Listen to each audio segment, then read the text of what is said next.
des résultats qui sont probants. Je crois que c'est ce qui est attendu de nous. Montrer qu'il est possible de réaliser les choses. Et je pense que c'est comme ça que nous devrons continuer pour arriver à sortir notre pays du sous-développement. Vous l'avez dit tout à l'heure, vous avez parlé de la dynamique population. Chaque 25 ans, la population du Sénégal est multipliée par 2. Et ça montre les défis énormes auxquels nous faisons face. Ça montre également qu'il faudrait que nous restions engagés. Et comme dirait l'autre, droit dans les bottes, ne pas écouter les médias, ne pas aller dans les réseaux sociaux si nous voulons faire avancer les choses. C'est la seule façon de faire. Il faut être bon dans nos pays, il faut être très intelligent, mais il faut surtout être résilient, très solide dans la tête. Mais sinon, ce que vous allez faire, vous allez quitter le bateau et ce n'est pas ce qui est attendu de nous. Je ne peux pas ne pas parler du projet de dépollution de la baie d'Anne, monsieur le directeur général, sans remercier l'Agence française de développement. 10 ans, ils ont instruit un projet pendant 10 ans, c'est jamais arrivé. Sans remercier la coopération hollandaise, sans remercier l'Union européenne. Dans le cadre de la dépollution du port de Dakar, c'est la première fois dans les annales de l'histoire que vous avez la coopération chinoise qui se met avec la coopération européenne pour venir financer un projet. Ça prouve deux choses, je pense. Ça prouve la confiance à l'État du Sénégal, parce que c'est un modèle type qui, si ça va fonctionner, va être répliqué dans les autres pays du monde. Ça montre aussi l'expertise de l'État du Sénégal. C'est la première fois qu'en Afrique, je ne dis pas en Afrique au sud du Sahara, qu'on arrivera à mettre en place un système pollueur-payeur. Le secteur privé est créateur d'emplois. Ce secteur privé, nous devons le soutenir, nous devons l'accompagner dans la mise à niveau de ces ouvrages. Le système pollueur-payeur va exister, j'aime pas forcément ce terme. L'exception devrait être le paiement de la taxe.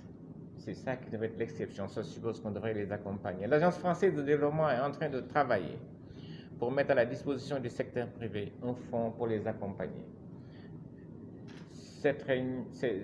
La signature de ce protocole est une très bonne chose. Après, je pense qu'il faut aller discuter, engager le dialogue avec le secteur privé.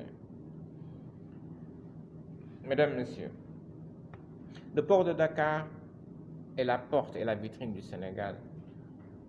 Cette pandémie doit nous montrer un peu la baisse des recettes douanières. Ce protocole, au-delà de la dépollution de la baie d'Anne, permettra, je pense, de confirmer la compétitivité du Sénégal dans certains domaines très très précis. Par exemple, la pêche. On ne peut pas développer la pêche au Sénégal si nous avons des eaux qui sont polluées. Donc ce protocole, c'est seulement un prétexte que nous allons signer. Mais c'est un protocole public, on parle toujours de public-privé, mais c'est un protocole public-public. Et je pense que nous devons travailler dans ce sens et renforcer cette dynamique. Nous travaillons avec les mêmes ressources de l'État du Sénégal et je pense que c'est une façon de les optimiser. Au-delà de la dépollution, la baie d'Anne, c'est 500 000 personnes qui vivent dans les communes de Mbao. Monsieur le maire de Thiaroye, merci d'être venu, qui vivent aussi dans les communes de Thiaroye et de Hann-Bel-Air. Allez voir aujourd'hui, pendant la saison des pluies, la commune de Thiaroye en particulier. Vous avez les fosses septiques, la nappe est effleurante, les gens vivent dans des conditions très très difficiles, Monsieur le Président. Et je crois que l'aboutissement de ce projet, au-delà de dépollution, au-delà du secteur privé, va permettre de régler des problèmes de santé publique. Et je crois que c'est à ce niveau qu'il est très important que nous continuions, Monsieur le Directeur général, cette lancée. La réhabilitation des ouvrages du port est indispensable. Le port avait anticipé, toutes les études avaient été faites. Ça va nous permettre d'aller beaucoup plus vite et ça va nous permettre d'atteindre les objectifs qui sont assignés. Avec deux points particuliers, l'élimination des rejets directs sur le plan d'eau du port de Dakar, très très important, mais également redonner au canal 5 sa vocation de canal de drainage des eaux pluviales. Mais nous aurons besoin pour ça d'avoir un accompagnement du secteur privé. Nous aurons besoin pour ça également de régler définitivement le problème de l'assainissement du port de Dakar. Mesdames, Messieurs, au cours de ces années, plusieurs actes ont été posés afin de mener à terme cet important projet. Notre objectif étant de promouvoir le cadre de vie des populations, l'environnement et de favoriser la relance des activités économiques le long de cette façade maritime aujourd'hui fortement agressée. Son Excellence le Président Macky Sall accorde une attention très particulière à la réussite de ce projet. Le 1er août 2019, il demandait d'accélérer la mise en œuvre de ce projet. Sa réussite nécessite cependant un fort engagement de tous les partenaires, publics comme privés. Ça nécessite également le renforcement, l'engagement très fort des partenaires qui sont les partenaires techniques et financiers qui n'ont jamais fait montre de manque d'effort.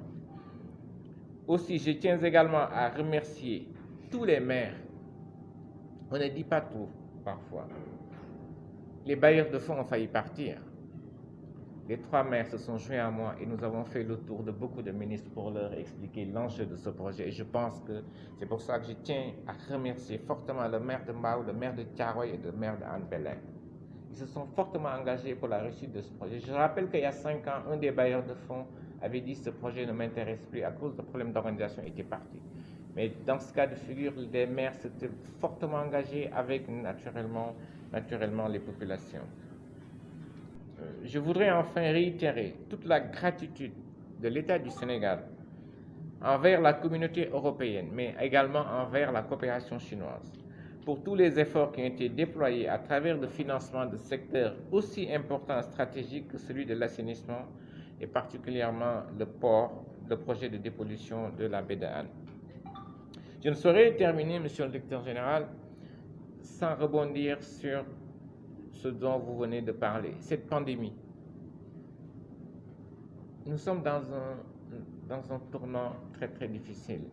Il faut une forte implication des jeunes.